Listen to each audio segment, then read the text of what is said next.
ఉన్నటువంటి దేవుని వాక్యమును భయభక్తులుగా చదవగా విందుము. యెషయా గ్రంథము 43వ అధ్యాయము 18, 19 చదవగా విందుము. మునుపుటు వాటిని జ్ఞాపకం చేసుకొనుకుడి, పూర్వకాలపు సంగతులను తలంచుకొనుకుడి.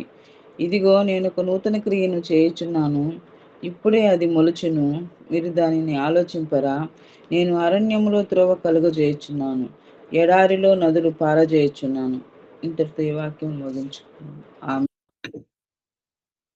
ప్రభువైన యేసుక్రీస్తు నామంలో కూడి వచ్చిన యూసీవై కుటుంబ సభ్యులందరికీ వందనాలు, ఉదయకాలపు శుభాలు తెలియజేస్తున్నాను. దేవాది దేవుని మహాకనికరం చొప్పున మరొక వారము యూసీవైలో వాక్య పరిచర్య చేయడానికి నాకు ఇచ్చిన అవకాశం బట్టి ఆయన ఎంతగానో స్తుతిస్తున్నాను. అంత మాత్రమే కాదు, ఈ సంవత్సరము చివరి ఆదివారం, సంవత్సరము క్షమించండి, చివరి వెడ్నెస్డే, చివరి రోజు కూడా. అందును బట్టి ఆయన ఎంతగానో స్తుతిస్తూ మనము ఈరోజు కొన్ని ఆత్మీయ సత్యాలను నేర్చుకోవడానికి ప్రయత్నం చేద్దాం. సత్యము అనగానే మనకు ఒక విషయం అర్థం కావాలి. క్రీస్తు వారు ఒక మాట పలుకుతారు కదా, నేనే మార్గము, సత్యము, జీవము అంటారు. సత్యము అంటే ఏమిటి అనేది మనకు అర్థం కావాలి కదండి. మనము నిన్నటి నుంచి ఈ రోజులోకి ప్రవేశించాం కదండి. మనము ఈ రోజు ఉన్న ఈ స్థితి నిన్నటి నుంచి మనం ఈ రోజులోకి ప్రవేశించాం. అదేవిధంగా ఈ రోజులో నుంచి రేపటిలోకి మనం వెళ్ళబోతున్నాం. అంటే నిన్న, ఈరోజు, రేపు, గతము, ప్రస్తుతము, భవిష్యత్తు, ఈ మూడు మన జీవితంలో ఉన్నాయి. నేనున్న ఈ స్థితి, లేకపోతే నువ్వున్న ఈ స్థితి గడిచిన దినాలలో, గడిచిన వారాలలో, గతములో నీవు, నేను, మనము చేసిన ప్రవర్తన ఫలితమే ఈరోజు మనం ఉన్న స్థితి కదండి. ఇది అందరము అంగీకరించాల్సింది. నువ్వు, నేను, మనం ఏమైతే కలిగి ఉన్నామో ఈరోజు, అది మనం మంచిగా ఉన్నామా, మంచి స్థితిలో ఉన్నామా, చెడ్డ స్థితిలో ఉన్నామా, ఇదంతా కూడా నిన్నటి మీద ఆధారపడ్డది. గతంలో మనం చేసిన ప్రవర్తనల ఫలితమే మనం ఈరోజు ఉన్న స్థితి. మరి ఇప్పుడు మనం ఉన్న ఈ స్థితి మంచిగా ఉందా, చెడుగా ఉందా? మనం సంతోషంగా ఉన్నామా, వేదనతో ఉన్నామా, దుఃఖంలో ఉన్నామా? దేవుడు ఎక్స్పెక్ట్ చేసిన ఆత్మీయ స్థితిని మనం కలిగి ఉన్నామా లేదా? ఒక్కసారి మనల్ని మనం పరిశీలన చేసుకోవడానికి ప్రయత్నం చేద్దాం ఈ చివరి దినాల్లో. రేపటిలోకి నేను వెళ్ళాలి అని అంటే ఈ రోజులో నుంచి రేపటిలోకి నేను వెళ్ళాలి. గడిచిన దినాలను నువ్వు, నేను, మనము మార్పు చేయలేము. అందులో మనం ఏ విధమైన ప్రవర్తనను తీసుకురాలేము. చేంజెస్ ని మనం తీసుకురాలేము. మనం వెళ్తున్న ఏ కఠినమైన పరిస్థితి కావచ్చు, అది అనారోగ్య విషయం కావచ్చు, ఆర్థికంగా కావచ్చు, ఆత్మీయంగా, మానసికంగా, కుటుంబ పరంగా, ఏ విషయాన్ని తీసుకున్నా మనం ఈరోజు వెళ్తున్న ఈ స్థితిని మనం మార్చలేము. అది ఆల్రెడీ గతంలో మనం ఒక సీడ్ వేసాము, ఒక విత్తనం వేసాము, అది మొలకెత్తి ఈరోజు మనకు పంటనిస్తుంది. అయితే మనం కోసే ఈ పంట మంచిదా, చెడ్డదా అన్నది ఎవరంతకు వారము యథార్థంగా ఆలోచన చేసుకోవడానికి ప్రయత్నం చేద్దాం ఈ చివరి దినం. ఎందుకు మనం ఆలోచన చేసుకోవాలి? నేను గతాన్ని మార్చలేను, నా పరిస్థితులను నేను మార్చలేను, కానీ రేపటిలోకి కూడా నేను అడుగు పెట్టబోతున్నాను కదా. రేపటిలోకి నేను వెళ్ళాలి అని అంటే ఈ రోజులో నుంచి వెళ్ళాలి. ఈ రోజులో నుంచి వెళ్ళాలంటే నాకున్న స్థితి నాకు అర్థమైతే, ఈరోజు నేను సరిగా లేకపోతే, నా ఆత్మీయత సరిగా లేకపోతే, నా జీవితం సరిగా లేకపోతే, నా కుటుంబం సరిగా లేకపోతే, మార్చుకునే అవకాశం మాత్రం నీకు దేవుడు ఈరోజు నీకు ఇస్తున్నాడు, నాకు ఇస్తున్నాడు, మనకి ఇస్తున్నాడు కదండి. ఇది సత్యము. ఏంటి సత్యము? నువ్వు, నేను ఈరోజు ఏ స్థితిలో అయితే ఉన్నామో అది సత్యము. సత్యము అంటే అర్థం ఏంటి? రెండు విషయాలను నేను మీకు ఎప్పుడు చెప్పడానికి ప్రయత్నం చేస్తుంటాను. నిజము అన్నది ఒకటి ఉంది, సత్యము అన్నది ఒకటి ఉంది. నిజము, సత్యము రెండు చూడడానికి ఒకే విధంగా ఉంటాయి, కానీ రెండు ఒకటే కాదు. నిజం అంటే ఏంటి? అదొక స్టేట్మెంట్. సూర్యుడు తూర్పున ఉదయిస్తాడు, అదొక స్టేట్మెంట్. రాయి పైకి వేస్తే కింది పడుతుంది, అదొక స్టేట్మెంట్. అది సత్యంలోకి ఎప్పుడు మారుతుంది అని అంటే, నేను రాయి పైకి ఎగిరేసి అది కింద పడ్డము నేను చూసినప్పుడు అది నా జీవితంలో సత్యం అయిపోతుంది. అంటే ఎక్స్‌పీరియన్స్ చేసినప్పుడు అది సత్యం అయిపోతుంది. ఒక నిజాన్ని నేను అనుభవించినప్పుడు అది సత్యం అయిపోతుంది. ఇప్పుడు నువ్వు నేను ఉన్న ఈ స్థితి సత్యము. ఇది ఒప్పుకోవాల్సింది. సత్యం ఒక్కటే ఉంటుంది. మనం ఏ స్థితిలో ఉన్నా, మన ఆత్మీయ స్థితి ఏదైనా, మన ఆర్థిక స్థితి ఏదైనా, మన కుటుంబ పరిస్థితి ఏదైనా సత్యము. మనం అనుభవిస్తున్నదిది. గతంలో మనం చేసిన ప్రవర్తన ఫలితము మనం అనుభవిస్తున్నాం. ఇది సత్యము. అయితే రేపు కూడా ఒక సత్యం రాబోతుంది నా జీవితంలో.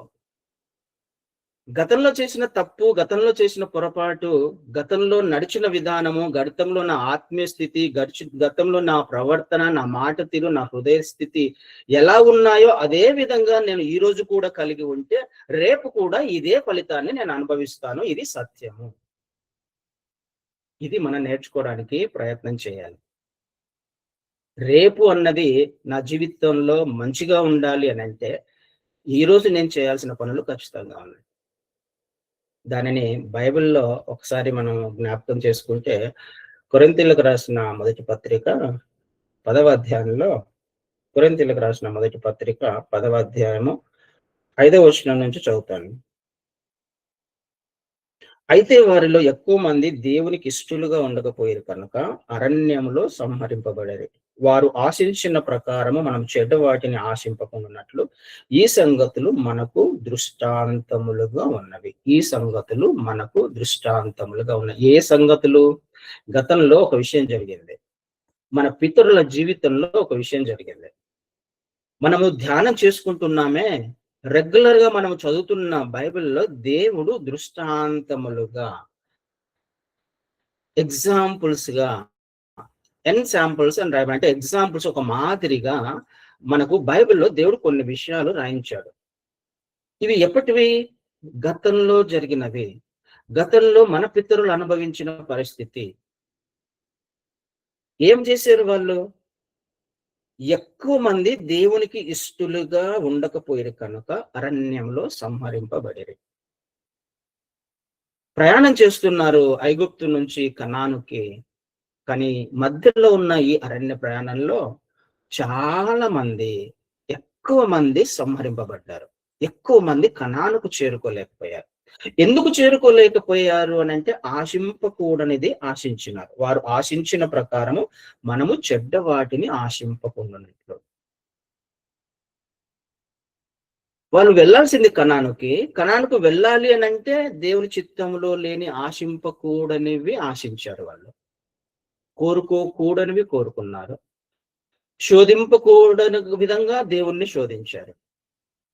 అందుకనే అందరూ కూడా, చాలా మంది కూడా కనానులోకి చేరుకోలేకపోయారు. ఇవి మన ముందు ఎగ్జాంపుల్స్ గా ఉన్నాయి. గతంలో జరిగిన పరిస్థితిని ఒక్కసారి నువ్వు, నేను, మనము జ్ఞాపకం చేసుకుందాం. నీ జీవితాన్ని జ్ఞాపకం చేసుకో, నా జీవితాన్ని నేను జ్ఞాపకం చేసుకుంటాను. మన పితరులు ఆశింపకూడనివి ఆశించి వాళ్ళు కనానుకు చేరుకోలేకపోయారు. అది దేవుని విషయంలో, లేకపోతే అది సత్యము అయినప్పుడు దేవుడు దానిని జరిగిస్తాడు అని అనుకున్నప్పుడు, నిన్న నేడు రేపు ఏకరీతిగా ఉన్న దేవుడు నీ జీవితంలో, నా జీవితంలో కూడా దీనిని ఖచ్చితంగా నెరవేర్చేవాడు ఉన్నాడు. ఆయన న్యాయాధిపతి. ఆయనకు పక్షపాతం లేదు. ఎవరి జీవితంలో అయినా అలాగే జరుగుతుంది. ఏం జరుగుతుంది? గతములో ఆశింపకూడని వాటిని ఆశించిన నా పితరులు కనానుకు చేరుకోలేకపోయారు. వాళ్ళ జీవితంలో జరిగినది ఒక ఎగ్జాంపుల్ గా నీ ముందు, నా ముందు ఉన్నప్పుడు నా జీవితంలో కూడా అదే జరుగుతుంది. నీ జీవితంలో కూడా అదే జరుగుతుంది. గతంలో నేను ఆశించకూడనివి ఏదైనా ఆశించి ఉన్నా, నేను జీవించవలసినట్టుగా జీవించకపోయినా, దేవుడు నా గురించి ఒక ప్రణాళిక కలిగి ఉన్నాడు. ఒక ఉన్నతమైన ఉద్దేశము కలిగి ఉన్నాడు. ఆ ఉద్దేశము నేను నెరవేర్చే దిశగా నా ఆత్మీయ స్థితి ఒకవేళ ఈ సంవత్సరంలో లేకపోతే, వచ్చే సంవత్సరంలోకి నేను అడుగు పెట్టబోతున్నాను. వచ్చే సంవత్సరంలో నా ఆత్మీయ స్థితిని మెరుగుపరుచుకోవాలనుకుంటున్నాను. వచ్చే సంవత్సరం నా కుటుంబంలో, నా జీవితంలో, నా భర్త విషయంలో, భార్య విషయంలో, పిల్లల విషయంలో నేను ఈ విధమైన మార్పును చూడాలి అని అనుకుంటున్నాను అని ఒకవేళ నిజంగా నువ్వు, నేను, మనం అనుకున్నట్లయితే, గతంలో చేసిన పొరపాటును అనుభవాలుగా తీసుకొని అది సత్యముగా మన జీవితంలో నెరవేర్చబడినప్పుడు భవిష్యత్తులో దానిని మార్చుకోవడానికి ప్రయత్నం చేద్దాం. బెటర్మెంట్ లోకి వెళ్ళడానికి ప్రయత్నం చేద్దాం. నెక్స్ట్ లెవెల్లోకి వెళ్ళడానికి ప్రయత్నం చేద్దాం. ఎందుకు మన ముందు మనమే ఒకటి అనుభవిస్తున్నాం, ఒక సత్యాన్ని. దానిని ఎవరు కాదనలేరు. ఎవరో చెప్పాల్సిన అవసరం లేదు. నీ జీవితంలో ఏం జరిగిందో ఈ రోజు వరకు, ఈ సంవత్సరంలో నీ జీవితంలో ఏం జరిగింది, నీ జీవితంలో నీ కుటుంబంలో ఏం జరిగిందనేది ఎవరో చెప్పాల్సిన అవసరంలా, ఎవరికో నువ్వు లేకపోతే చెప్పుకోవాల్సిన అవసరంలా, నీకు యథార్థంగా తెలుసు. బయటికి ఒకటి చెప్పుకోవాల్సిన అవసరంలా. కానీ ఖచ్చితంగా ఈ సంవత్సరము మనం అన్ని సంవత్సరాల మాదిరిగానే ఇదొక నూతన సంవత్సరము, ఒక పండుగలా లేకపోతే ఆచరిస్తూ ఉన్నట్లయితే ఎన్ని సంవత్సరాలైనా మన జీవితంలో గడిచిపోతూనే ఉంటాయి. గతం గురించి నేను ఆత్మీయ పాఠాలను, ఆత్మీయ సత్యాలను నేర్చుకోకపోతే, సత్యమును గ్రహించకపోతే, నా భవిష్యత్తు కూడా మళ్ళీ అదే విధంగా అదే ప్రయాణంలోనే వెళ్తుంది. కానీ దేవుడు ఎక్స్పెక్ట్ చేసినట్టుగా మాత్రం ఎట్టి పరిస్థితుల్లో ఉండదు. కాబట్టి ఆలోచన చేసుకోవడానికి ప్రయత్నం చేద్దాం. ఈ రోజు నేనున్న స్థితి గతంలో నేను తీసుకున్న నిర్ణయాల ఫలితమే. ఖచ్చితంగా మనము దేవుడు ఎక్స్పెక్ట్ చేసినట్టుగా మాత్రము జీవించలేదు అన్నది సత్యం కదండి. దేవుడు ఖచ్చితంగా నీకు చాలా ఉన్నతమైన ప్రణాళికలు ఆయనవి, ఆకాశం కంటే ఎత్తైనవి నీ గురించి ఆయన తలంపులు. నీ గురించి ఆయన ఒక ఉన్నతమైన ప్రణాళిక కలిగి ఉన్నాడు. కానీ దానిని ఎట్టి పరిస్థితుల్లో ఎవరం కూడా రీచ్ అయి ఉండం, ఖచ్చితంగా రీచ్ అయి ఉండం. కానీ గ్రహించడానికి ప్రయత్నం చేద్దాం, పరీక్షించుకుందాం. నేనున్న ఈ స్థితి నాకు సాటిస్ఫాక్షన్ ఇస్తుందా? దేవుని సంతోష పెడుతుందా నా ఆత్మీయ స్థితి? దేవుని మార్గంలోనే నా ప్రయాణం ఉందా? దేవుడు ఎక్స్పెక్ట్ చేసినట్టుగానే నా ఆత్మీయ స్థితి నెక్స్ట్ లెవెల్లోకి వెళ్ళిందా? ఈ 2025లో 2024లో ఒక నిర్ణయం తీసుకొని ఉంటాను. ఆ నిర్ణయం 25లో నెరవేర్చబడిందా? నెరవేర్చబడలేదు అని అంటే మన ప్రవర్తన అదే. మనం తీసుకున్న నిర్ణయాలు పొరపాటు ఎక్కడో జరిగింది, దేవుడు ఎక్స్పెక్ట్ చేసినట్టుగా ఈ రోజు లేని, కానీ ఈ రోజు మార్చుకోవడానికి అవకాశం ఉంది. రేపటిలోకి నేను వెళ్ళబోతున్నాను, నూతన సంవత్సరంలోకి నేను వెళ్ళబోతూ ఉన్నప్పుడు నా పొరపాట్లు ఏంటో ఈ రోజు గ్రహించాలి. నా పితరుల జీవితంలో దేవుడు నమ్మకంగా పనిచేశాడు, యథార్థంగా పనిచేశాడు, న్యాయంగా పనిచేసినప్పుడు, అది సత్యమైనప్పుడు నా జీవితంలో కూడా సత్యం అవుతుంది కదండి. కిందికి వచ్చినప్పుడు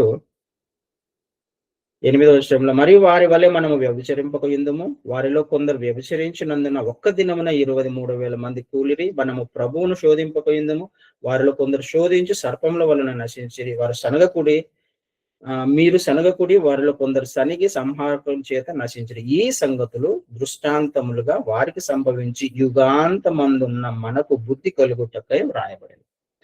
ఎందుకు వారు వెళ్ళలేకపోయారు అంటే కొన్ని కారణాలు అక్కడ రాయబడ్డాయి. వాళ్ళు వెళ్ళలేకపోయారు. వారి జీవితంలో దేవుడు ఆ విధమైన నిర్ణయం తీసుకున్నప్పుడు, ఆ విధంగా వారిని నడిపించినప్పుడు, ఆ విధమైన పనిష్మెంట్ ఇచ్చినప్పుడు నీ జీవితంలో, నా జీవితంలో కూడా ఖచ్చితంగా ఇస్తాడు. ఆయనకు ఏమాత్రం పక్షపాతం లేదు. అదే విధమైన స్థితిలో మనం కూడా వెళ్ళే అవకాశం ఉంది. అందుకనే కొన్ని ఎగ్జాంపుల్స్ దేవుడు బైబిల్ అనేక ఎగ్జాంపుల్స్ మన ముందు అనేక దినాల నుంచి, అనేక సంవత్సరాల నుంచి దేవుడు మాట్లాడుతూ వస్తున్నాడు. నువ్వు కనానుకు చేరుకోవాలని. ఇది మన అరణ్య ప్రయాణము. మన జీవితము, ఇప్పుడు మనం జీవిస్తున్న జీవితము అరణ్య ప్రయాణం ఇది కదండి. ఐగుప్తు నుంచి కనానుకు వెళ్ళే ప్రయాణం ఇది. ఈ లోకం అనేది ఒక అరణ్య ప్రయాణం ఇది. మార్గము తెలియని స్థితి, ఎప్పుడు ఎలా వెళ్ళాలో, ఏ పరిస్థితులు వస్తాయో, ఏ క్రూర జంతువులు వస్తాయో, ఏ అననుకూల పరిస్థితులు వస్తాయో, ఆ సమయంలో మనం ఏ విధమైన నిర్ణయం తీసుకోవాలో మనకు ఖచ్చితంగా తెలియదు కదండి. తెలియాలి అని అంటే, అందుకనే ఇందాక మనము ఒక మాట చదువుకోవడానికి ప్రయత్నం చేశాం. యెషయా గ్రంథంలో 43వ అధ్యాయంలో, మునుపటి వాటిని జ్ఞాపకం చేసుకొనకుడి, పూర్వకాలపు సంగతులను తలంచుకొనకుడి. ఇదిగో నేను ఒక నూతన క్రియ చేయుచున్నాను, ఇప్పుడే అది మొలుచును, మీరు దానిని ఆలోచింపరా? నేను అరణ్యంలో త్రోవ కలుగ చేయుచున్నాను, ఎడారిలో నదులు పారజేయుచున్నాను. అరణ్యములో త్రోవ కలుగ చేసే దేవుడు మనము సేవిస్తున్న దేవుడు. హల్లెలూయా. మనము వెళ్తున్న ఏ పరిస్థితి అయినా, మన ఆత్మీయ జీవితం ఎలా ఉన్నా, ఒకవేళ నువ్వు సత్యమును గ్రహించడానికి ప్రయత్నం చేస్తే, ఈరోజు నువ్వు ఎక్స్పెక్ట్ చేసినట్టుగా నువ్వు ఎక్స్పెక్ట్ చేసినట్టుగా కాదు, దేవుడు ఎక్స్పెక్ట్ చేసినట్టుగా. దేవుడు ఎక్స్పెక్ట్ చేసినట్టుగా నా ఆత్మీయ జీవితము లేని పరిస్థితిలో ఉంటే, కుటుంబ స్థితిలో ఉన్నట్లయితే, నా పరిస్థితి మెరుగుపరచబడలేదు ఈ సంవత్సరము, నా కుటుంబ పరిస్థితులు మారలేదు, ఎందుకు ఇదొక అరణ్య ప్రయాణము. నిత్యత్వానికి చేరే లోపల, పరలోకానికి చేరే లోపల, కనానుకు చేరే లోపల మన ఆత్మీయ జీవితం ఎలా కొనసాగుతుందో తెలియని స్థితి. త్రోవలు ఉండవు కదా, అరణ్యంలో పడ్డాము అని అంటే దట్టమైన అడవిలో ఎట్లా పోతున్నామో తెలియదు, ఎప్పుడేం జరుగుతుందో తెలియదు, ఏ విష సర్పం వస్తుందో తెలియదు, ఏ జంతువులు వస్తాయో తెలియదు, ఏ అపాయం వస్తుందో తెలియదు. ఎగ్జాక్ట్ గా ఆ ప్రయాణంలో ఉన్నాం నువ్వు నేను మనం. అయితే నీ ఆలోచన మీద నువ్వు ఒకవేళ ఆధారపడి, నీ స్వబుద్ధిని ఆధారం చేసుకొని ఈ ఆత్మీయ జీవితాన్ని జీవించే ప్రయత్నం చేస్తే నీది కేవలం అరణ్య ప్రయాణమే అవుతుంది. నువ్వు ఖచ్చితంగా గమ్యస్థానాన్ని చేరుకోలేవు ఎట్టి పరిస్థితుల్లో. అరణ్యంలో చాలా కష్టం అది, అరణ్య ప్రయాణము చాలా కష్టం అనేది. తప్పించుకోవాల్సిన అవసరం ఉంది, ఆపదలను తప్పించుకోవాలి, శ్రమలను తప్పించుకోవాలి, కష్టాలను తప్పించుకోవాలి. ఈ పరిస్థితులన్నీ నువ్వు నేను మనము చేయలేము. అందుకని దేవుడు మాట్లాడుతున్నాడు, అరణ్యంలో నేను త్రోవను కలుగ చేస్తాను. త్రోవ కావాలి అని అంటే గతంలో దేవుని మీద నువ్వు ఆధారపడినట్టుగా ఆధారపడలేదేమో. దేవుడు ఎక్స్పెక్ట్ చేశాడు, నా బిడ్డ నా వైపు చూడాలి, ఈ అరణ్య మార్గంలో త్రోవ తప్పిపోతాడు, తప్పుడు మార్గంలో జీవించే అవకాశం ఉంది, ఎక్కడో వెళ్ళిపోతాడేమో, డెస్టినేషన్ మారిపోతుందేమో, ఏ జంతువు వచ్చి కుటుంబాన్ని పాడు చేస్తుందో, నాశనం చేస్తుందో, ఆపదలోకి తీసుకుని వెళ్తుందో అని దేవుడు మాట్లాడుతున్న మాట.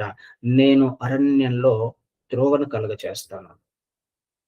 ఎండిపోయిన స్థితి ఉండొచ్చు మన జీవితంలో, ఏ విధంగానైనా కానీ. ఎండిపోయిన జీవితం మనది, ఆత్మీయతలో కానీ, ఆర్థికంగా కానీ, ఆరోగ్యపరంగా కానీ ఎండిపోయిన స్థితి ఉందేమో ఒకవేళ మన జీవితంలో. కానీ దేవుడు అంటున్నాడు, నదులను ప్రవహింప చేస్తాను. నదులు, ఎడారిలో వేసి డ్రాప్స్ కాదు, ఆయన వాటర్ బాటిల్ ఇస్తానని చెప్పట్లా మనకి. నదులు ప్రవహింప చేస్తాను అని అంటున్నాడు. ఎంత సమృద్ధి, నదులు ప్రవహింప చేస్తానంటే ఎంత కాలానికి నదులు మన జీవితంలో పనికొస్తాయి? మన జీవిత కాలం అంతే కదా నదులు అని అంటే. తరిగిపోయేదా అది? జీవాన్ని ఇస్తాను అని అంటున్నాడు, సమృద్ధి అయిన జీవాన్ని ఇస్తాను అంటున్నాడు. నదులు ప్రవహిస్తున్నప్పుడు అక్కడ అద్భుతమైన పంట ఉంటుంది కదా, అద్భుతమైన జీవం ఉంటుంది, సమస్తమును కూడా బ్రతుకుతాయి అక్కడ. దేవుడు మాట్లాడుతున్న మాట చిన్న ఆశీర్వాదం కాదు, కొద్ది కొద్దిగా కాదు ఆయన ఇవ్వాలనుకున్నది. నీ అరణ్య ప్రయాణం ఎలాంటిదైనా, నీ జీవితం ఎలాంటిదైనా, నువ్వు వెళ్తున్న ఏ కఠినమైన పరిస్థితి అయినా దాంట్లో మార్గాన్ని చూపించడానికి ఆయన ఇష్టపడే దేవుడు. సరైన మార్గంలో నిన్ను నడిపించడానికి ఇష్టపడుతున్నాడు ఆయన. ఏ పరిస్థితి అయినా, అది ఈ పరిస్థితి ఆ పరిస్థితి అని కాదు, చిన్నదా పెద్దదా కాదు, ఏ పరిస్థితి అయినా నిన్ను సరైన మార్గంలో త్రోవ చూపించి నిన్ను నడిపించడానికి ఇష్టపడుతున్నాడు. నీ జీవితంలో ఎండిపోయిన స్థితి ఉంటే ప్రవహింప చేస్తానంటున్నాడు, నదులని జీవాన్ని ఇస్తానంటున్నాడు ఆయన. ఆలోచన చేయడానికి ప్రయత్నం చేద్దాం. ఈ గత సంవత్సరము నా జీవితంలో జీవం ఉందా? నా జీవితంలో అరణ్య ప్రయాణమేనా? ఇది మారదా? ఇక నా పరిస్థితులు మారవా? నా జీవితం మారదా? నేను ఆశీర్వదించబడనా? ఆశీర్వదించబడాలి అని అంటే నువ్వు గతంలో చేసిన తప్పులను సరి చేసుకోవడానికి ప్రయత్నం చేయాలి. ఇప్పుడున్న స్థితి గతంలో నువ్వు తీసుకున్న నిర్ణయాల ఫలితమే. ఇప్పుడున్న స్థితి గతంలో నువ్వు మాట్లాడిన మాటల ఫలితమే. గతంలో ఉన్న స్థితి నువ్వు వెళ్ళిన మార్గం యొక్క స్థితినే ఈరోజు నేను వెళ్తున్నది. మారాలి అని అంటే ఈరోజు ఒక నిర్ణయం తీసుకోవడానికి ప్రయత్నం చేయాలి. ఏం చేయాలి? ఆయననే సమాధానం చెప్తున్నాడు 18లో, మునుపటి వాటిని జ్ఞాపకం చేసుకొనకడి, పూర్వకాలపు సంగతులు తలంచుకొనకడి. ఏదైనా తీసుకొని ఉండొచ్చు నువ్వు గతంలో నిర్ణయాలు, ఏ పరిస్థితుల్లో అయినా తీసుకుని, ఏ విధంగానైనా నువ్వు అనవసరమైన మార్గంలో, తప్పుడు మార్గంలో, లేకపోతే పాపం చేస్తూ ఏ పరిస్థితి గుండా నువ్వు వెళ్ళినా ఈరోజు నువ్వు అనుభవిస్తున్న ఈ స్థితికి కారణమైనప్పటికీ, ఒకవేళ నువ్వు యథార్థంగా ఒక నిర్ణయం తీసుకుంటే, దేవుని వెంబడించాలని ఒక ఆలోచన నువ్వు కలిగి ఉంటే, ఆ పరిస్థితులను మార్చుకోవాలి నేను అని నిజంగా నువ్వు ఒకవేళ అనుకుంటున్నట్లయితే, మొట్టమొదటగా నువ్వు చేయాల్సిన పని, గతంలో నువ్వు తీసుకున్న నిర్ణయాల గురించి మర్చిపో, నువ్వు చేసిన తప్పుల గురించి మర్చిపో, నువ్వు చేసిన పాపాల గురించి మర్చిపో. నువ్వు ఏ పరిస్థితుల గుండా నువ్వు గతంలో వెళ్ళావో వాటన్నిటిని మర్చిపో. మునుపటి సంగతులను నువ్వు అస్సలు జ్ఞాపకం చేసుకోవద్దు. పూర్వకాలపు సంగతులను తలంచుకోవద్దు. సరే జరిగిపోయింది, జరిగిపోయింది. నువ్వు మార్చలేవు కదా దాన్ని. ఆ పరిస్థితులను నువ్వు ఎట్టి పరిస్థితుల్లో మార్చలేవు కదా. జరిగిన పొరపాటును నువ్వు మార్చుకోలేవు కదా. అందుకనే వాటి గురించి మర్చిపో. నువ్వు దాని గురించి తలుస్తూ ఉన్నావనుకో, నువ్వు అక్కడే ఉండిపోతావు. ఈ సంవత్సరం కూడా నీ జ్ఞాపకాలు, నీ ఆత్మీయత, నీ స్థితి అక్కడే ఉండిపోతుంది. అక్కడే పాతుకుపోతావు. పాతుకుపోయేలా చేయడానికే అపవాది వస్తున్నాడు. నీవన్నీ విషయాలు జ్ఞాపకం, ఈ విధంగా జీవించావు కదా, ఈ విధంగా ఉన్నావు కదా, ఏ విధంగా నువ్వు బాగుపడతావు అనుకుంటున్నావు, ఇవన్నీ అపవాది చేసి నిన్ను అదే గతంలోనే ఉంచడానికి ప్రయత్నం చేస్తాడు. కానీ దేవుడు అంటున్నాడు, గతం కాదు నీకు కావాల్సింది భవిష్యత్తు. నీ భవిష్యత్తు గురించి దేవుడు మాట్లాడుతున్నాడు. నువ్వు దానిని మార్చుకోలేవు, కానీ రేపటిలో కూడా దేవుడు ఉన్నాడు. నీ జీవితంలో రేపటిలో ఆయన ఉన్నాడు. ఆ రేపటిని మార్చగల సమర్థుడు ఆయన. అందుకనే నువ్వు చేయాల్సిన మొట్టమొదటి పని, ఈ సంవత్సరం నువ్వు ఏం చేసినా గానీ, ఏ స్థితిలో ఉన్నా, ఏ తప్పులు చేసినా, దేవుడు ఎక్స్పెక్ట్ చేసినట్టుగా ఏ ఆత్మీయతలో నువ్వు బలహీనంగా ఉన్నా వాటన్నిటిని ఫస్ట్ మర్చిపో. అవి మర్చిపోతేనే దేవుడు నీ జీవితంలో కార్యం చేయడానికి ఇష్టపడుతున్నాడు. అందుకనే కదా ఆయన అంటున్నాడు, ఇదిగో నేను ఒక నూతన క్రియ చేయుచున్నాను, ఇప్పుడే అది మొలచును. దాని గురించి ఆలోచించండి అంటున్నాడు. మీరు దానిని ఆలోచింపరా? గతంలోనే ఉండిపోతావా? గతంలో చేసిన పొరపాటులోనే ఉండిపోతావా? గతంలో నీ ఆత్మీయ స్థితి నాకు తెలియదా? నీ కుటుంబ పరిస్థితి నాకు తెలియదా? నీ మాట తీరు నాకు తెలియదా? నీ ప్రవర్తన నాకు తెలియదా? ఆ విషయాలు నాకు తెలిసినప్పటికీ కూడా నువ్వు అక్కడే ఉండిపోతున్నావు అంటే నీ జీవితంలో నూతన క్రియ మొదలవ్వదు, నూతన క్రియ జరగదు. ఎప్పుడు జరుగుతుంది? నువ్వు మర్చిపోతేనే దానిని. అంటే గతంలో నువ్వు చేసిన తప్పులను మర్చిపోగలిగితే నీ జీవితంలో దేవుడు కార్యం చేయడానికి, ఆయన మొదలు పెట్టడానికి ఇష్టపడుతున్నాడు. నూతన క్రియ నీ జీవితంలో మొదలు పెట్టడానికి ఇష్టపడుతున్నాడు ఆయన. నూతన కార్యం చేయడానికి ఇష్టపడుతున్నాడు. ఎంత తప్పు ఘోరమైన పరిస్థితిలో నువ్వు మనం ఉన్నప్పటికీ దానిని ఇప్పుడే, ఈ రోజే, ఈ 31వ తారీఖున, ఈ సంవత్సరంలోనే విడిచిపెట్టేద్దాం. ఏదైనప్పటికీ, ఏ పరిస్థితి అయినప్పటికీ నూతన క్రియ ఆయన నీ జీవితంలో మొదలు పెట్టడానికి ఇష్టపడుతున్నాడు. అది మొలుస్తుంది, దాని గురించి ఆలోచన చేయి. జీవం మొదలవుతుంది నీ జీవితంలో. ఆశీర్వాదాలు మొదలవబోతున్నాయి నీ జీవితంలో. సరైన మార్గంలో నడిపించడానికి ఆయన ఇష్టపడుతున్నాడు. త్రోవను కలుగ చేయడానికి ఇష్టపడుతున్నాడు. నదులు ప్రవహింప చేయడానికి ఇష్టపడుతున్నాడు, నీ సమస్య ఏదైనప్పటికీ. అయితే నువ్వు చేయాల్సింది గతాన్ని మర్చిపో. గతంలో నువ్వు చేసిన ఆలోచనలను మర్చిపో. నీ పరిస్థితులను అన్నిటిని మర్చిపో. నువ్వు చేసిన ప్రతి పొరపాటును మర్చిపో. అపవాది జ్ఞాపకం చేస్తున్నప్పటికీ, మనుషులు నిన్ను జ్ఞాపకం చేస్తున్నప్పటికీ, నిన్ను ఇంకా బలహీనపరచాలనే పరిస్థితులు నిన్ను వెనక్కి లాగే ప్రయత్నం చేస్తున్నప్పటికీ నువ్వు చేయాల్సింది వాటిని మర్చిపో. ఎందుకు మర్చిపోవాలి? కిందికి వచ్చినప్పుడు 25వ వచనాన్ని చదువుతాను. అదే 43 యెషయాలో 25వ వచనంలో, నేనే నా చిత్తానుసారముగా నీ అతిక్రమములను తుడిచివేయుచున్నాను, నేను నీ పాపములను జ్ఞాపకము చేసుకొనను.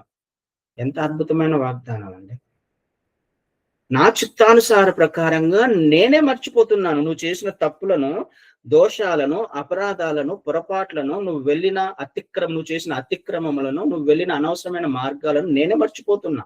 నేను తుడిచివేస్తాను నీ అతిక్రమాలను, నీ పాపాలను, నీ తప్పులను. నువ్వు ఎక్స్పెక్ట్ చేసినట్టుగా జీవించలేని స్థితిని కూడా నేను కంప్లీట్ గా మర్చిపోతాను. నేను మర్చిపోతాను. నువ్వెందుకు జ్ఞాపకం పెట్టుకుంటున్నావు? నీ గతాన్ని నువ్వెందుకు జ్ఞాపకం పెట్టుకుంటున్నావు? నేనే తుడిచివేస్తాను. ఇప్పుడు ఎలాంటి స్థితిలో ఉన్నాం మనం? సమస్తాన్ని ఆయన ఒకవేళ తుడిచివేస్తే, నువ్వు ఒక నిర్ణయం తీసుకున్నప్పుడు ఆయన పాద సన్నిధికి వచ్చి, అయ్యా గతంలో నువ్వు ఎక్స్పెక్ట్ చేసినట్టుగా నేను జీవించాలా, నువ్వు అనుకున్నట్టుగా నేను జీవించాలా, వెళ్ళాలా, మాట్లాడలా, నా స్థితి బాగలేదు, నా కుటుంబ పరిస్థితి బాగలేదు అని ఒకవేళ నా జీవితాన్ని మార్చు నాయనా, నెక్స్ట్ ఇయర్ ఇలా ఉండాలనుకోవట్లేదు అని నువ్వు ఒక్కవేళ ఆయన పాద సన్నిధిలో ప్రార్థన చేయగలిగితే, గోజాడగలిగితే, ఆయన ఏమని మాట్లాడుతున్నాడు? నేను దాని అంతటిని తుడిచివేస్తాను. అంటే ఇప్పుడు నువ్వు కంప్లీట్ గా జీరోకి వచ్చి ఉన్నావు అక్కడ. అంటే న్యూట్రల్ లో ఉన్న ప్రతిదీ కూడా క్లెన్స్ చేయబడింది, కడిగి వేయబడింది. ప్రతి దోషం, అపరాధం, పాపం కడిగి వేయబడింది. ఇప్పుడు నూతనముగా పుట్టిన ఒక బిడ్డ మాదిరి నువ్వు ఉన్నావు. ఆ స్థితికి నువ్వు రాగలిగితే దేవుడు నీ జీవితంలో అద్భుతంగా నూతన క్రియ మొదలు పెట్టడానికి ఇష్టపడుతున్నాడు. అది మొలుస్తుంది. దాని గురించి ఆలోచించు. అంటే కన్ఫర్మ్‌గా చెప్తున్నాడు ఆయన. అది మొలుస్తుంది. నీ జీవితంలో జీవం మొదలవుతుంది. ఆశీర్వాదాలు మొదలవుతున్నాయి. మార్గాన్ని చూపించబోతున్నాను. సరైన మార్గంలో నేను నిన్ను నడిపించబోతున్నాను. దానిని జ్ఞాపకం చేసుకోవద్దు. నిజంగా ఒకవేళ జ్ఞాపకం చేసుకోవాలనుకుంటున్నావా? నేను మంచిగానే చేశాను, మంచిగానే ప్రవర్తించాను, మంచిగానే ఆలోచన చేశాను, నా జీవితం బానే ఉండింది. అయినప్పటికీ నేను ఎందుకు ఈ కష్టాలను అనుభవిస్తున్నాను అనుకుంటున్నావా? నేనెక్కడ తప్పు చేశాను? నేను బాగానే ఉన్నానే. నేనెక్కడ పొరపాటు చేయలేదే అని ఒకవేళ అనుకుంటున్నావా? సరే వచ్చి నాతో వ్యాజ్యెమాడు అంటున్నాడు కింద. 25, 26 వచనాలలో నాకు జ్ఞాపకం చేయము, మనము కూడి వాదింతము. నీవు నీతిమంతుడవుగా తీర్చబడినట్లు నీ వ్యాజ్యము వివరించుము. అవునా? నువ్వు నీతిమంతునివా? నువ్వు మంచి పనులు చేస్తున్నప్పటికి కూడా నువ్వు కష్టాలను అనుభవిస్తున్నావా? ఆత్మీయంగా జీవిస్తున్నప్పటికి కూడా నువ్వు కష్టాలను అనుభవిస్తున్నావా? నిజమా? ఒక్కసారి నా దగ్గరికొచ్చి ఆ మాట మాట్లాడు. ఒక్కసారి నా పాద సన్నిధిలో నేను నీతిగా జీవించానని చెప్పగలవా?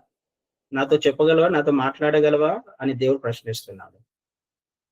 అందుకనే మనం చేయాల్సిన పని మనం నీతిమంతులము కాదు. మనమున్న స్థితికి కారణము నువ్వు, నేను, మనం తీసుకున్న నిర్ణయాలే. గడిచిన సంవత్సరంలో, గడిచిన దినాలలో నువ్వు, నేను, మనం తీసుకున్న నిర్ణయాల ఫలితమే ఈరోజు మనమున్న స్థితి. మనం ఆయన వద్దకు వచ్చి నేను అది, ఇది, నేను ఆత్మీయని చెప్పే అంత స్థితి మనకు లేదు. అంత సీన్ మనకు లేదు. అందుకనే మొట్టమొదటిగా చేయాల్సిన పని ఆయన పాద సన్నిధికొచ్చి క్షమాపణ అడుగుదాం మొట్టమొదటగా. ప్రతి పరిస్థితిని బట్టి క్షమాపణ అడుగుదాం. మొదటగా కృతజ్ఞతలు తెలియచేయడం నేర్చుకోండి. ఇంతవరకు ఆయన నిన్ను, నన్ను, మనల్ని కాపాడాడు. ఈ సంవత్సరం అంతటిలో ఆయన మనల్ని కాపాడాడు. కృతజ్ఞతగా ఆయన పాద సన్నిధిలో మోకరించి మనం చేసిన ప్రతి దోషమును బట్టి క్షమాపణ అడిగి బ్రతికించినందుకు, సజీవ లెక్కలో ఉంచినందుకు, ప్రతి పరిస్థితిలో చాలిన దేవుడుగా ఉన్నందుకు కృతజ్ఞతలు తెలియజేస్తున్నాను. నెక్స్ట్ ఇయర్ లోకి మాత్రము నేను ఈ విధంగా ఉండాలనుకోవట్లా. నేను ఒప్పుకుంటున్నాను. నా జీవితంలో ఒక నూతన క్రియ మొదలుపెట్టు. నన్ను సరైన మార్గంలో నడిపించు. నేను వెళ్ళలేకపోతున్నాను. ఈ మార్గం ఏంటో నాకు అర్థం కావట్లా. నా ఉద్యోగంలో ఏం చేయాలో అర్థం కావట్లా. నా వ్యాపారంలో నేను ఎలా ఉండాలో అర్థం కావట్లా. నా కుటుంబాన్ని ఎలా నడిపించుకోవాలనో నాకు అర్థం కావట్లా. నా పిల్లలను ఎలా పెంచాలో నాకు అర్థం కావట్లా. చాలా కన్‌ఫ్యూజన్‌లో ఉంది. అరణ్య మార్గంలో ఉన్నాను. నన్ను సరైన త్రోవలో నడిపించు తండ్రి అని యథార్థంగా గడిచిన దినాలలో పొరపాటు నిర్ణయాలు ఏవైతే తీసుకున్నావో, ఆ నిర్ణయాలు తీసుకోకుండా నీ మీద ఆధారపోకుండా, స్వబుద్ధిని ఆధారం చేసుకోకుండా, దేవుని మీద ఆధారపడడానికి ప్రయత్నం చేద్దాం ఈ సంవత్సరం. ఆయన నీ జీవితంలో కార్యం చేయాలనుకుంటున్నాడు. నూతన క్రియ ఈ రోజు నుంచి ఆయన నీ జీవితంలో మొదలు పెట్టాలనుకుంటున్నాడు. ఎవరైనను క్రీస్తునందున్న ఎడల వాడు నూతన సృష్టి. నువ్వు ఆయనలో ఉంటేనే నూతన జీవితము, నూతన కార్యము నీ జీవితంలో మొదలవుతుంది. ఆయనలో లేకుండా అక్కడొక కాలు, ఇక్కడొక కాలు పెట్టే ప్రయత్నం చేస్తే నూతన క్రియ మన జీవితంలో మొదలవ్వదు. తప్పులు చేశావు. నువ్వు, నేను, మనం తప్పులు చేశాం. మర్చిపో అంటున్నాడు ఆయన. నేనే మర్చిపోతున్నాను. నువ్వు మర్చిపో. ఆయననే అన్నప్పుడు ఇంక మనం ఎందుకండి గతంలో చేసిన తప్పులను జ్ఞాపకం చేసుకోవడం? ఆయననే తుడిచివేస్తానన్నాడు. మనం ఎందుకు ఇంకా మనం అలాగే జ్ఞాపకం చేసుకుంటూ కుమిలిపోవడం? ఆనందిద్దాం ఈ రోజు నుంచే. సంతోషిద్దాం, ఉల్లసిద్దాం. నా ప్రతి దోషము కడిగి వేయబడింది. ప్రతి అపరాధం కడిగి వేయబడింది. నా దేవుడే మర్చిపోయాడు. నేనెందుకు జ్ఞాపకం చేసుకోవాలి? ఆయన నా జీవితంలో ఈ రోజు నుంచి ఒక నూతన క్రియ మొదలు పెట్టడానికి ఇష్టపడుతున్నాడు. పరిస్థితులను అన్నిటిని మార్చడానికి ఇష్టపడుతున్నాడు. నీ మీద ఆధారపడొద్దు. దేవుని మీద ఆధారపడే ప్రయత్నం చేయి. నూతన క్రియ నీ జీవితంలో వచ్చే సంవత్సరం నుంచి మొదలవబోతుంది. అది మొలవబోతుంది. దాని గురించి ఆలోచన చేయి. భవిష్యత్తు గురించి ఆలోచన చేయి. దేవుని మార్గాల గురించి ఆలోచన చేయి. గొప్పగా దేవుడు నిన్ను, నన్ను, మనల్ని ఆశీర్వదించబోతున్నాడు. ఆమేన్. అట్టి కృప దేవుడు మనందరికీ అనుగ్రహించును గాక. Thank you brother. Thank you so much. మహోన్నతుడా, సర్వోన్నతుడా, సర్వ సృష్టికర్త, ప్రేమ స్వరూపుడా, యేసయ్యా నీకు వందనాలు, స్తుతులు, స్తోత్రములు నాయన ప్రభువా. ఇదిగో ఈ యొక్క ఉదయ కాలము నాయన తండ్రి, ఈ యొక్క యూసీఐ టీంలో నాయన మేమంతు చేరి నాయన తండ్రి, నాయన ఉదయ కాలము నాయన ప్రభువా యొక్క ఆహారము భుజిస్తుండగా తండ్రి, నాయన తండ్రి ఈరోజు నాయన మీరు మాట్లాడిన మాటలు నాయన ఎంతో గొప్పవి, ఘనమైనవి, విజయవంతమైనవి నాయన. నాయనా తండ్రి, ఇదిగో ఈ యొక్క సంవత్సరము చివరి దినములో మేమున్నప్పుడు ప్రభువా, మేము మేము మీతో ఏ రకంగా నాయనా క్షమాపణ పొందాలి? నాయనా ప్రభువా, ఏ రకంగా మీ యొక్క చిత్తము మా పట్ల ఏమై ఉన్నదో నాయనా ప్రభువా, మా కుటుంబంలో సమస్యలు ఏ రకంగా మేము జయించాలి అనే దాని గురించి తేటగా మీరు తెలియపరిచిన రీతిని బట్టి నీకు వందనాలు. ప్రభువా ప్రతి ఒక్క హృదయముతో ప్రతి ఒక్కరితో మీరు మాట్లాడారు ఈరోజు. మీకు వందనాలు ప్రభువా. తండ్రి మీరు మాట్లాడిన రీతిని బట్టి నీకు వందనాలు చెల్లించుకుంటున్నాను. నాయన ప్రతి ఒక్క కుటుంబంలో నాయన కార్యములు జరగాలి ప్రభువా. వారికి నాయన ఎవరైతే ఇంకా నాయన మారు మనసును పొందక తండ్రి ఇదిగో పాప క్షమాపణ విడవకుండా ఉన్నారో ప్రభువా, ఇదిగో మా పితరుల కానించి నాయన మేము చేసిన ప్రతి ఒక్క పాప దోషములు నాయన నజరేయుడైన యేసు నామములో కొట్టివేయబడాలి నాయన. కనికరించండి నాయన. ప్రతి ఒక్కరు క్షమాపణ పొంది నాయన ఇదిగో మీలో నాయన నివసించుటకు నాయన వారి యొక్క మా యొక్క హృదయాలలో మీరు నివసించుటకు మీ కృప చూపించండి నాయన. తేటగా ఈరోజు నాయన తండ్రి నాయన దైవజనుల ద్వారా మీరు మాతో మాట్లాడిన రీతిని బట్టి నీకు వేలాది స్తుతులు స్తోత్రములు చెల్లించుకుంటున్నాను. మా కుటుంబాలు ఆశీర్వదించబడాలంటే ప్రభువా, ఇదిగో నాయన ప్రభువా, మీరు నాయన ఈరోజు చెప్పిన వాక్యము నాయన ప్రభువా ఎంతో ఆనందకరముగా నాయన ప్రభువా సంతోషకరముగా మా యొక్క జీవితాల్లో నాటబడింది. నీకు వందనాలు తండ్రి. అందును బట్టి నీకు వందనాలు ప్రభువా. నాయన యూసే టీంలో నాయన ప్రభువా నాయన ఇదిగో ఇక దైవ వర్తమానులు చెప్పిన వాక్యమును బట్టి నీకు స్తోత్రం. ఆ దైవజనులు కూడా దీవించండి, ఆశీర్వదించండి నాయన ప్రభువా. ఇదిగో యూసే టీం నాయన అధ్యక్షులను బట్టి కమిటీ సభ్యులను బట్టి నీకు వందనాలు ప్రభువా. నాయన పాలు పొందిన ప్రతి ఒక్క బిడ్డల హృదయంలో నాయన ఈ వాక్యము ఫలించులాగున మీరు సహాయం దయచేయండి దేవా. కృప చూపించుకోండి నాయన తండ్రి. నాయన ఇదిగో మీరే నాయన ఆది నుంచి అంతం వరకు మీ కాపుదల రక్షణ మాకు దయచేయండి నాయన తండ్రి. మీ కృప చూపించుకోమని నాయన ఈ యొక్క నూతన సంవత్సరంలో మేము అడుగు పెడుచుండగా ప్రభువా మా యొక్క జీవితాలలో మా యొక్క కుటుంబాలలో నాయన నూతన కార్యములు జరిగించమని నాయన. అదే రీతిగా నాయన ప్రభ మా కుటుంబంలో నాయన ప్రభ ఎవరైతే నాయన తండ్రి అనారోగ్య స్థితుల్లో ఉన్నారో కుటుంబాల్లో నాయన వారంతా నాయన ఇక 2025 సంవత్సరంలో నాయన ప్రభ ఆ పాత జీవితాలను నాయన ప్రభ మారు మనసు లేని జీవితాలను నాయన విడిచిపెట్టి నాయన తండ్రి ఇదిగో ఈ యొక్క 2026 సంవత్సరంలో నాయన నూతన సంవత్సరంలో అడుగు పెడుచుండగా ప్రభ నాయన నూతనముగా నాయన ప్రభ మీ యందు ఒక నిబంధన కలిగి తండ్రి అయా మీ అందు ఆశ కలిగి మీ యొక్క పరిచర్యలోను నాయన తండ్రి మీతో గడుపుటకు మీ కృప చూపించుకోమని ప్రార్థిస్తున్నాను నాయన. నూతన కార్యాలు నాయన ప్రతి ఒక్క బిడ్డ చూడాలి ప్రభువా నాయన. మీరు నిజమైన దేవుడివి, మాట్లాడే దేవుడివి నాయన తండ్రి, దర్శించి దేవుడివి అయా నీకు స్తోత్రము నాయన. కనికరించి దేవా నాయన తేటగా నాయన ప్రతి ఒక్క హృదయము నాయన మార్చబడాలి. వారి హృదయములో ప్రభువా ఇదిగో ఈ వాక్యము నాయన ఫలించబడాలి నాయన. సహాయం దయచేయండి అయ్యా. మీ కృప చూపించుకోండి నాయన తండ్రి. మీరు ఇచ్చిన ఈ యొక్క ధన్యతను నాకు నాయన ధన్యతను బట్టి నీకు వందనాలు స్తోత్రాలు చెల్లించుకుంటూ నాయన యేసు నామములో నాయన ప్రభ ఈ ప్రార్థనని నాయన తండ్రి మీకు సమర్పిస్తున్నాను. సహాయం దయచేయండి నాయన. నజరేయుడైన యేసు నామములో ప్రార్థించి అడిగి వేడుకొనుచున్నాను నా పరమ తండ్రి. ఆమేన్. ఆమేన్. ఆమేన్. ఆమేన్. ఆమేన్.